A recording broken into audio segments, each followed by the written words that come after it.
मेरा नाम है प्रद्युम्न शर्मा। चलिए सीधा आपको रायपुर लिए चलते हैं, जहां पर इंडिया न्यूज का मंच कार्यक्रम लगातार जारी है।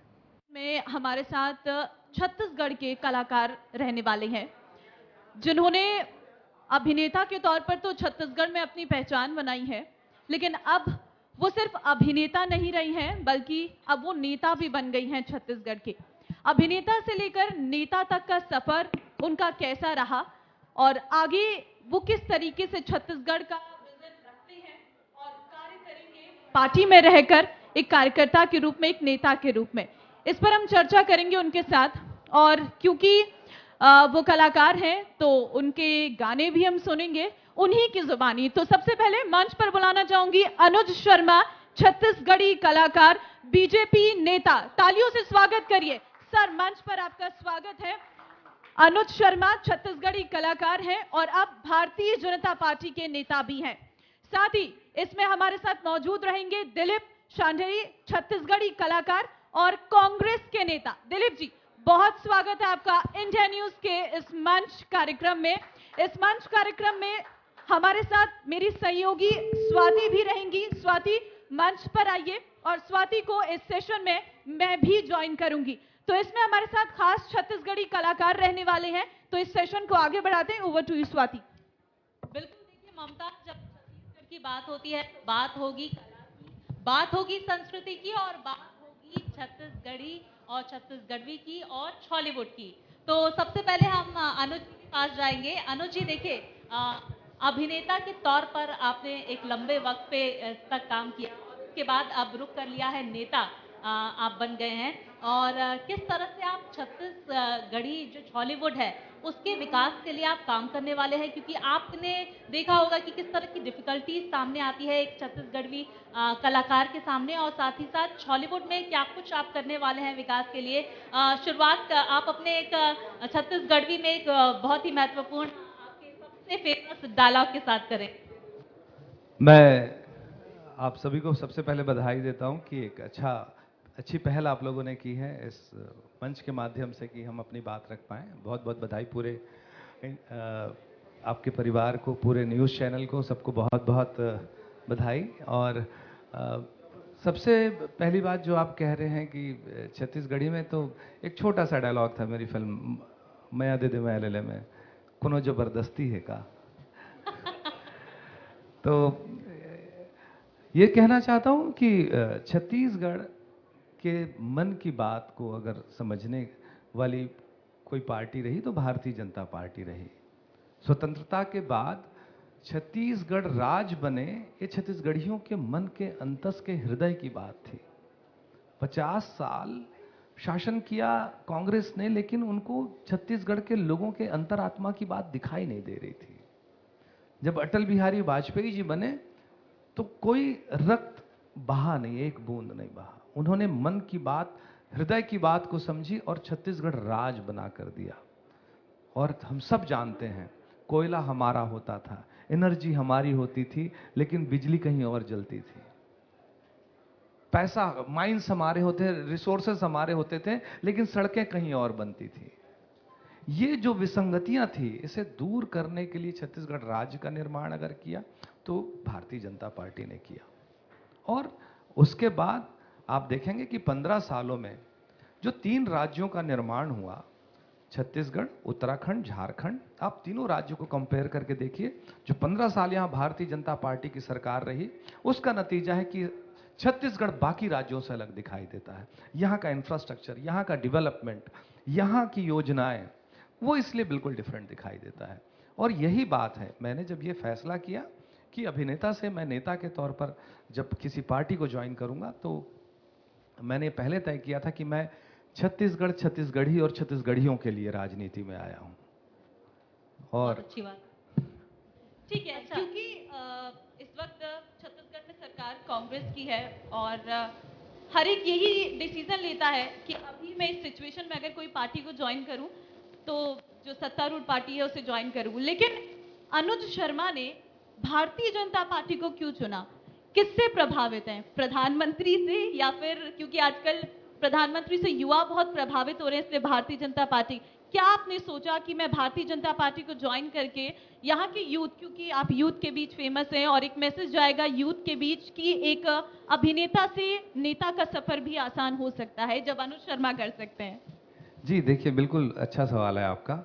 जब मैंने सोचा कि मैं राजनीति में आऊँगा तो मेरे सामने सभी दल ऑप्शंस में थे, और तो मुझे जब ये बात सोचना था तो मैंने देखा कि कौन सी पार्टी ऐसी है जो धारा 370 हटाने की ताकत रखती है, कौन सी पार्टी ऐसी है जो राष्ट्र प्रथम कहती है, कौन सी पार्टी ऐसी होती है जिसमें राष्ट्र संत होते हैं।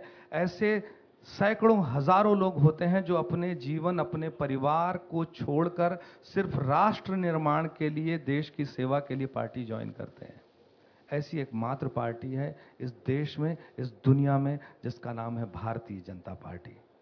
अच्छा दिलीप जी, मेरा सवाल आपसे है, क्योंकि देखिए सर, एक लंबा अनुभव आपको रहा है बॉलीवुड में काम करने का। आपको लगता है कि बॉलीवुड के अभिनेताओं को, कलाकारों को वो मंच मिल पाया है जो भोजपुरी कलाकारों को मिला है, जो बॉलीवुड को मिला है? और मेरा अगला सवाल ये भी है कि क्या जब बड़े बड़े एक्टर्स की बात आती है और जब उनसे प्रमोशन कराना होता है, तो हम बॉलीवुड को क्यों नहीं चुनते हैं राज्य में?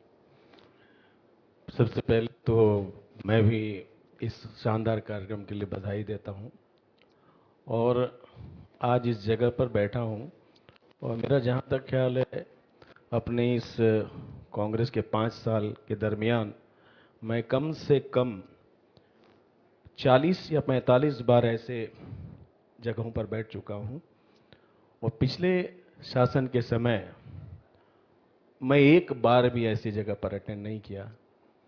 तो इसका मेरे अंदर, मैं बहुत छोटा सा कलाकार हूँ, मेरे अंदर भावना जागृत होती है कि अभी के समय में कला और संस्कृति और कलाकार को ऊपर लाने की कोशिश की जा रही है, और शायद यही वजह है कि मैं और अनुज शर्मा जी आपके बीच में बैठे हैं, आपका मंच ये ठीक है, कर। वैसे तो यहाँ पे पक्ष विपक्ष है, लेकिन कलाकार तो एक ही है। जी, जी, उसके लिए ना पक्ष है ना विपक्ष जी, है। जी।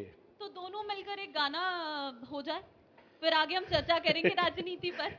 और वो भी छत्तीसगढ़वी में। हाँ, वैसे हम दोनों ने एक गीत गाया है, और वो वायरल भी हुआ है मैंने काफी। और दिलीप भाई ने, एक देवी जस गीत है, जी। हम दोनों ने गाया है।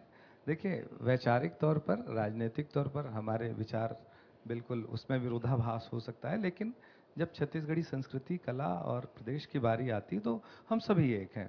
तो और सुनाते बड़ा हैं। प्यार से हमारा और अनुज का, आप भी बैठे देखें, हम लोग, हमारे में कोई ऐसी भावना नहीं है कि वो बीजेपी के हैं, मैं कांग्रेस के। वो भी कलाकारों की सेवा के लिए आए हैं, और थोड़ा सा राजनीतिक उनका ज़्यादा मुझसे नॉलेज है, तो मैं केवल कलाकारों के लिए आया, नहीं। कला सेवा के लिए आया, कलाकारों के उत्थान के लिए आया, संस्कृति के उत्थान के लिए आया, कला और संस्कृति को आगे बढ़ाने के लिए आया, और जितनी मेरी हैसियत है, जितना मैं कर सकता था मैंने किया है, और हमारे मुख्यमंत्री महोदय ने मेरा साथ भी दिया जितना हो सकता था, और अनुज भाई भी जितना कर रहे हैं अपनी तरफ से अच्छा ही करेंगे।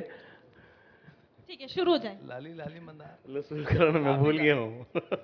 लाली लाली मंदार मैया लासो है, लाली ये लाली मंदार मैया लासो है, लाली ये लाली मंदार, लाली लाली मंदार मैया लासो है, लाली ये लाली मंदार, औ मन ला मोहे, लाली लाली मंदार।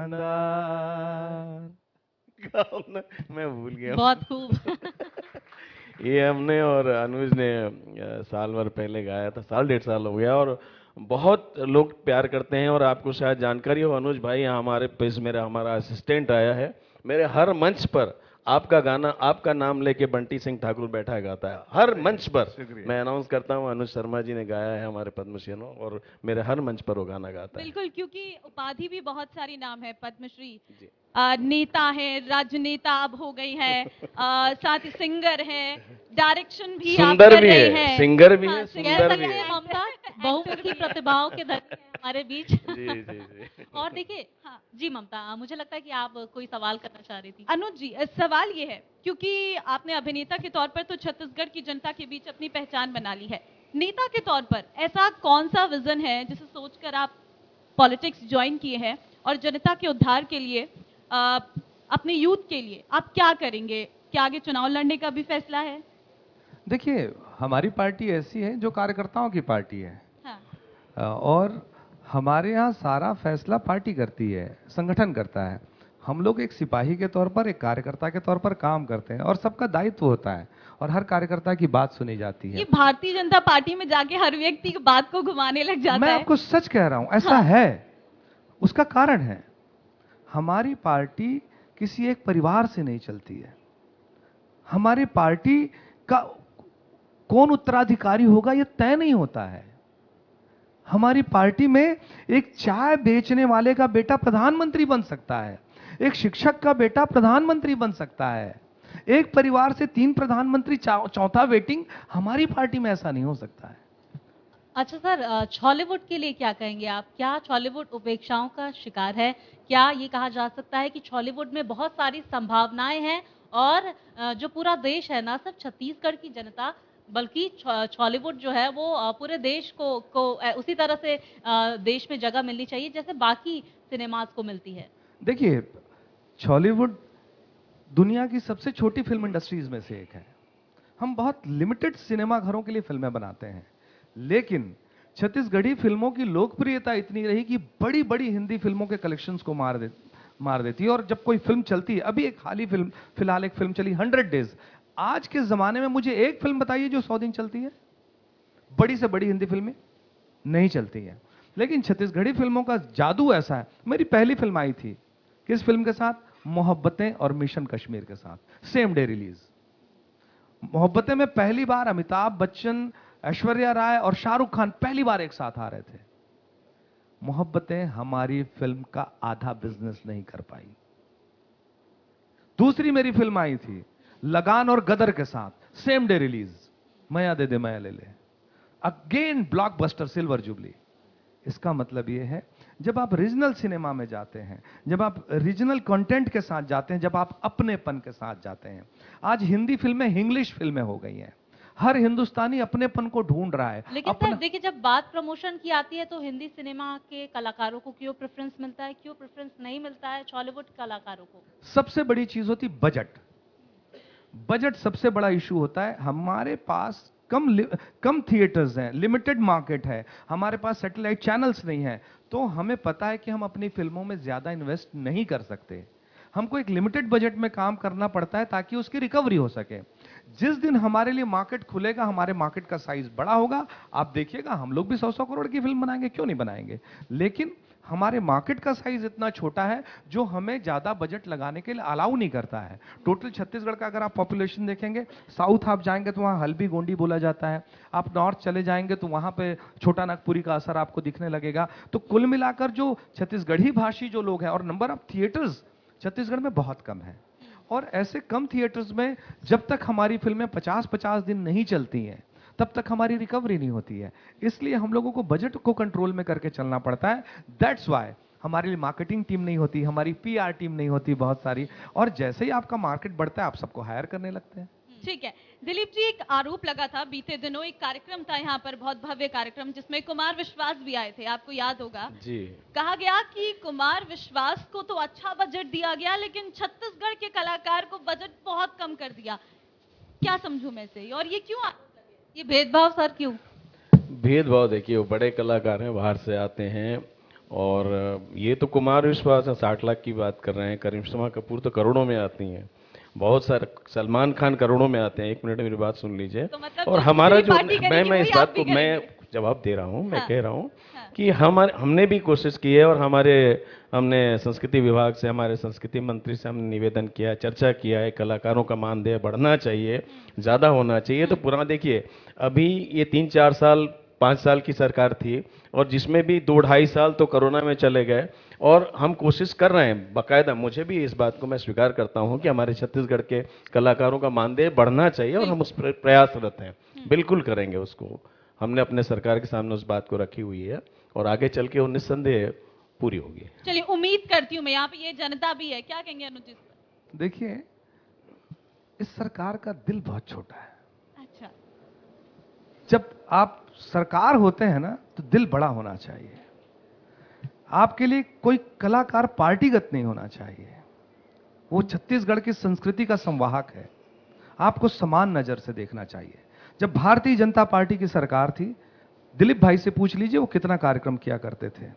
कांग्रेस से जुड़े मैं तमाम रिश्तेदारों को और नेताओं को से बात करूंगा, किसी भी कलाकार के मुंह से अगर यह निकल जाए कि सिर्फ इसलिए कि उसका एफिलिएशन कांग्रेस से किसी तरह का है, उसके साथ कोई भेदभाव किया गया हो, कोई कलाकार नहीं कह सकता। क्यों दिलीप भाई, एम आई राइट? जी देखिए, मैं कंप्लीट कर लूं, है ना। दूसरी चीज, अभी आपको बताऊं कि इसमें इस तरह का भेदभाव हो रहा है और मुझे लगता है ये बहुत छोटी बात है। ये बहुत छोटी बात है। यानी मुझे लगता है कि आपके पास उदारता होना चाहिए अपनी कला और संस्कृति को लेकर। मैं इस पे जवाब देना चाहता हूं अनुज हाँ भाई। जी, बोलिए। उदारता और इस बात पे कि अगर ऐसी बात नहीं, उदारता नहीं होती, दिल बड़ा नहीं होता, तो बुलंद मेज को 1 करोड़ इनाम नहीं दिया गया होता।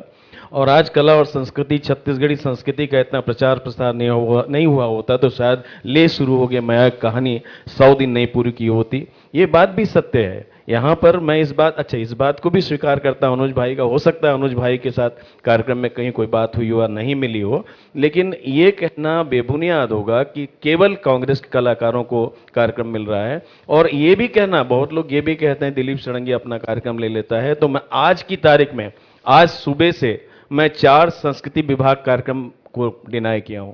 मैंने कहा कि भाई मैं कार्यक्रम लेता नहीं हूं। आपको बताऊं, जैसे बहुत लोग कहते हैं ना कि मैं जाकर कार्यक्रम मांगता हूं या मुझे देते हैं, लोग डिमांड करते हैं। तो इस छत्तीसगढ़ में 3-4 लोगों का बहुत डिमांड होता है, एक अनुज शर्मा जी का, एक दिलीप षडंगी जी का, जो भी कलाकार, उनका डिमांड होता है। और क्यों अनुज शर्मा जी का कार्यक्रम नहीं हो पाया, इसके लिए मैं पूरी जानकारी लूंगा। एक सवाल पूछ रहा हूं जी।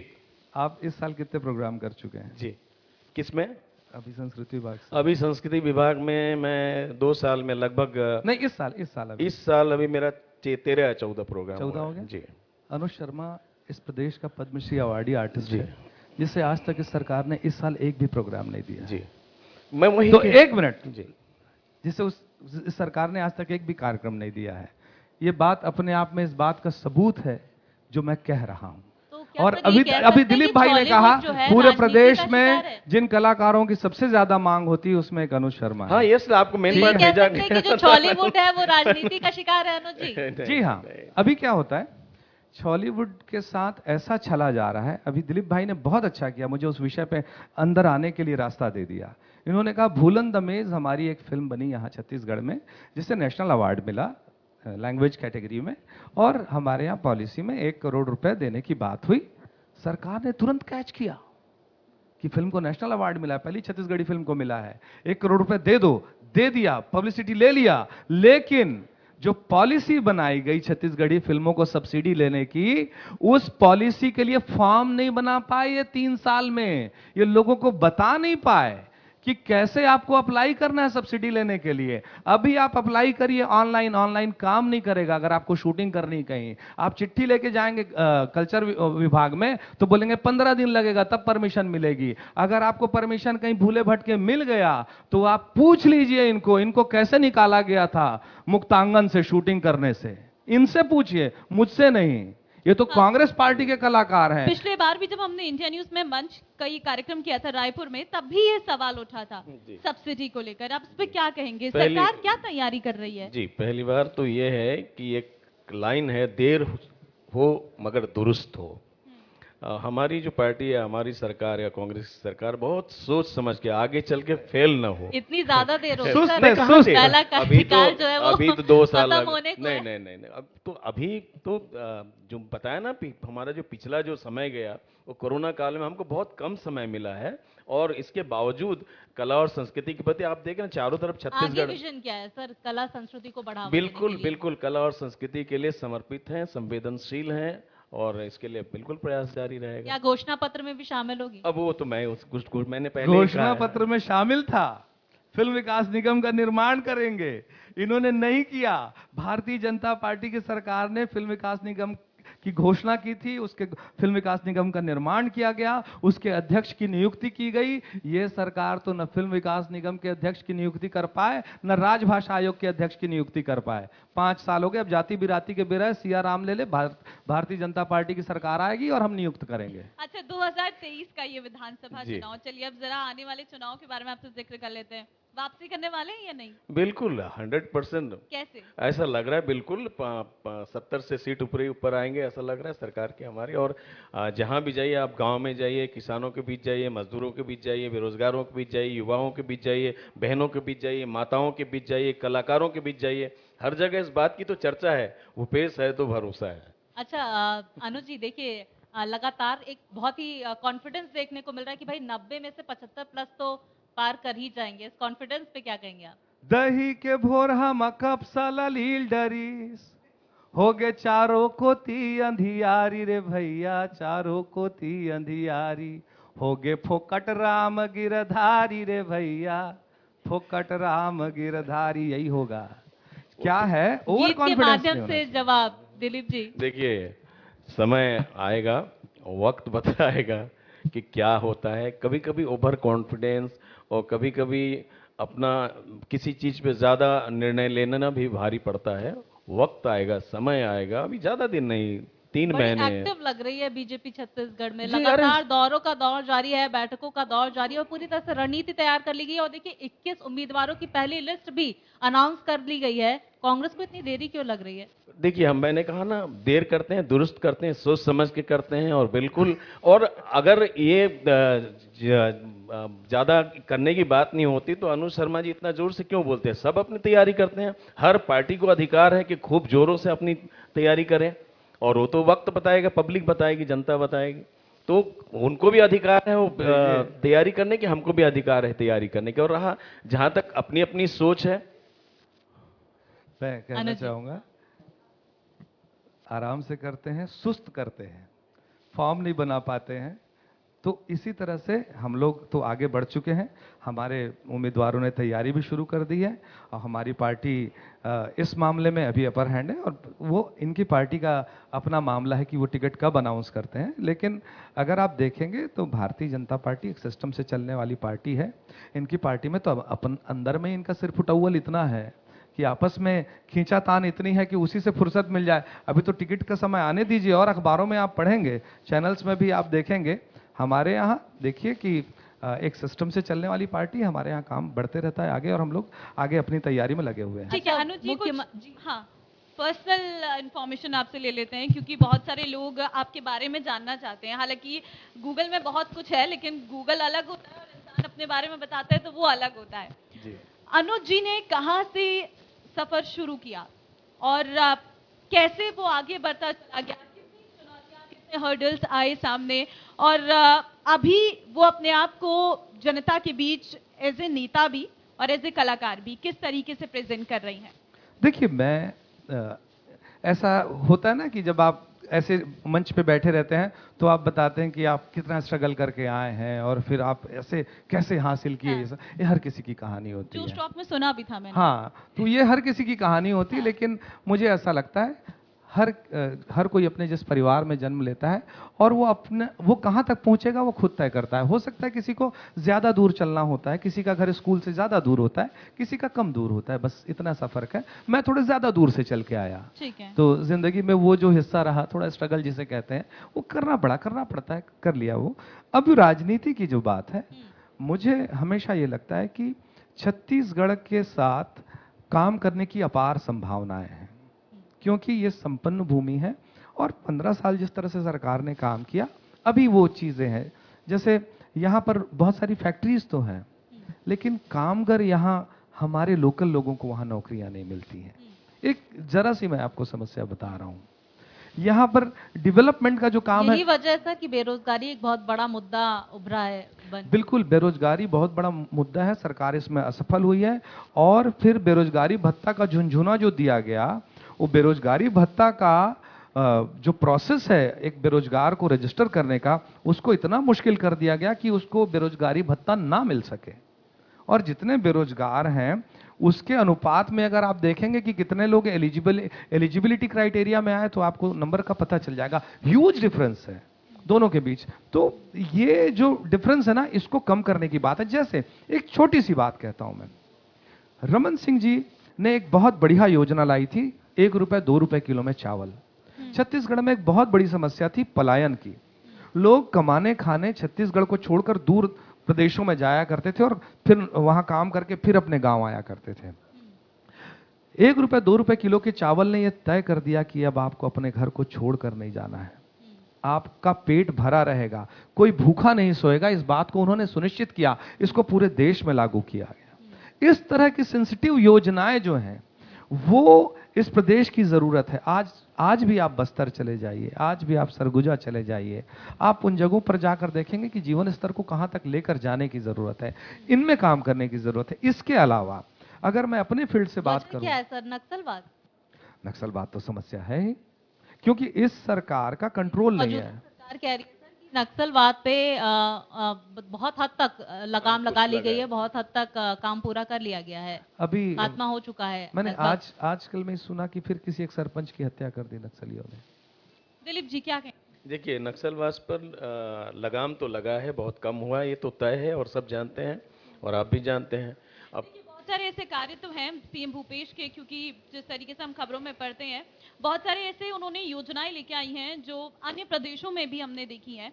और क्योंकि एक चेहरा कांग्रेस का बहुत बड़ा है सीएम भूपेश, और सिर्फ छत्तीसगढ़ में बहुत जगह उन्हें जिम्मेदारी दी गई है, लेकिन छत्तीसगढ़ में सरकार 2023 में अगर रिपीट करती है तो क्या वादे करती है? क्योंकि अंतिम सवाल है आपसे। वो वादे के बारे में नहीं बता सकता अभी मैं, क्योंकि तो अभी घोषणा डिक्लेयर नहीं हुआ, लेकिन ये तो तय है कि हमारी जो सरकार कर रही है उसको बड़े बड़े लोग फॉलो कर। इवन नरेंद्र मोदी जी ने भी तारीफ की थी बीच में, और प्रत्येक देश के प्रत्येक राज्य में इस बात की चर्चा है कि भूपेश सरकार में जो कुछ काम जो हुए हैं जो बेहतरीन है उसकी नकल कर रहे हैं। ये तो तय है, ये तो सच बात है, इसको कोई झुटला नहीं सकता।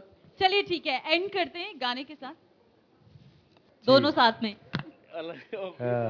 एक वो गाने क्या सुनाए? फिर आप गा लें, आप पहले गा लें। क्या सुनाए आप लोगों को? अनबोल ना काबर होए सैया तैमूर से, अनबोल ना काबर होए सैया तैमूर से हो, मैं तो तरस तरस मर जई हूँ बिगर बोले से, मैं तो तरस तरस मर जई हूँ बिगर बोले से।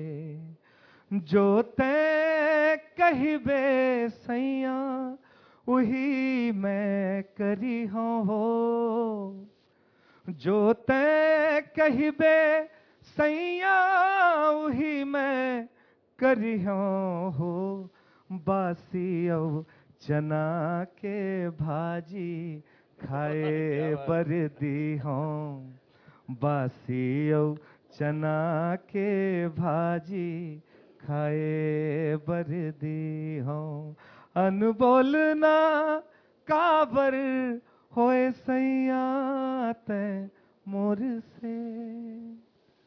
अनुज भाई, चाशनी से भरा हुआ संगीत। अनुज भाई गा रहे हो कि मेरे को जला रहे हो? बहुत अच्छा गा रहा है अनुज, बहुत अच्छा।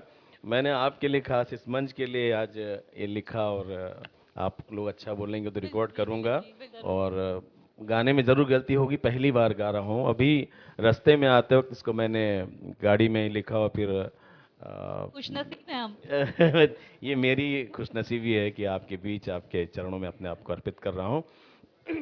गलतियां जरूर होंगी, लाइनों को सुनिएगा प्लीज। मोर भारत माँ के दुलारी, जय हो छत्तीसगढ़ महतारी। मोर भारत माँ के दुलारी, जय हो छत्तीसगढ़ महतारी। अचरामा बगरे हैं जेकर चारों मुड़ा हरियाली, मोर भारत माँ के दुलारी, जय हो छत्तीसगढ़ महतारी। नरवा गरवा घुरवा बारी जेकर चार चिन्हारी, मोर भारत माँ के दुलारी, जय हो छत्तीसगढ़ महतारी।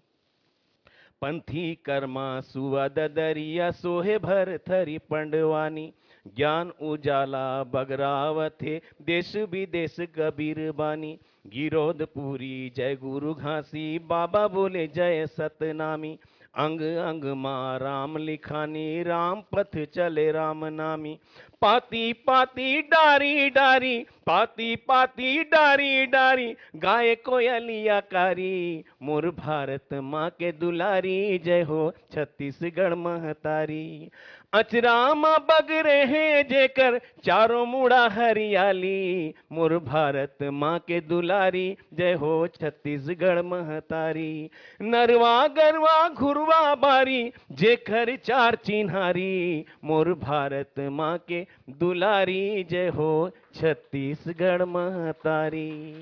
ये मैंने अभी लिखा। दिलीप जी, जैसे लग रहा है कला, संस्कृति और छत्तीसगढ़ की जो मिठास है और तीज त्योहार है, सब समेटे हुए आपने ये गीत लिखा हुआ है। बहुत खूब, बहुत अच्छा लगा। आप दोनों आप हमारे साथ इस चर्चा में शामिल हुए। बहुत महत्वपूर्ण बातें आपने रखी। अभिनेता से नेता तक का सफर आपने कैसे तय कर लिया, आगे जनता के लिए आप क्या कुछ करने वाले हैं, ये सब आपने हमें बताया। आप दोनों का बहुत बहुत शुक्रिया हमारे साथ। और हम भी दोनों आपको बहुत बहुत शुक्रिया अदा करते हैं, क्योंकि हम दोनों में बहुत पड़ता है। भले बेचारे को बीजेपी का है, मैं कांग्रेस का, लेकिन ऐसा कुछ नहीं है। हम दोनों भाई हैं और भाई की तरह काम करेंगे। और आप लोगों को भी बहुत बहुत धन्यवाद। बहुत धन्यवाद, बहुत धन्यवाद। धन्यवाद। यहाँ पे वक्त एक छोटे से ब्रेक का हो रहा है, फौरन लौटते हैं।